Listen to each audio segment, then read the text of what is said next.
Pozdrav gospodine Miroljube, hteo bih da vam se zahvalim puno jer sam vam pre 2 meseca poslao mail, to je Saši, i vi ste odgovorili kako da rešim problem upadanja kose.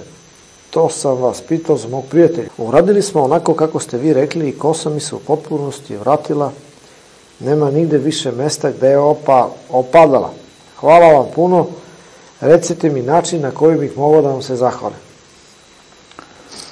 Možeš da se zahvališ tako što će sad uzmeš nešto da radiš, bato, da pokreneš neki prijatan biznis, da se oženiš iz dobre familije, da omogućiš toj ženi da bude majka, supruga, i kada dobiješ prvo dete, kad se žena kod kuće porodi, da se ne vakciniše dete i tako dalje, javiš se i kažeš, evo, poslušao sam, i tako ćeš da daš doprinos ovoj zajedničkoj borbi, da oslobodimo Srbiju od razbojnika, da ukinemo demokratiju, dovedemo teokratiju.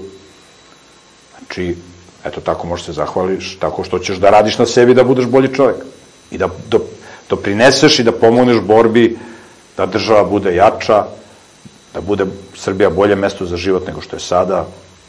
I sada je Srbija dobro mesto za život, ali može da bude mnogo bolje. Eto, tako možda se zahvališ. Naravno, možeš i da se moliš Bogu za nas i za produkciju Pragmatikos, da potrajemo još koji dan, da ne odemo baš sutra u zatvor, da nas sutra ne likvidiraju, nego za neki dan, možda za 3 dana, za 5 dana. Da ne bude baš sutra, moli se Bogu za nas, da još koji dan potrajemo da snimamo.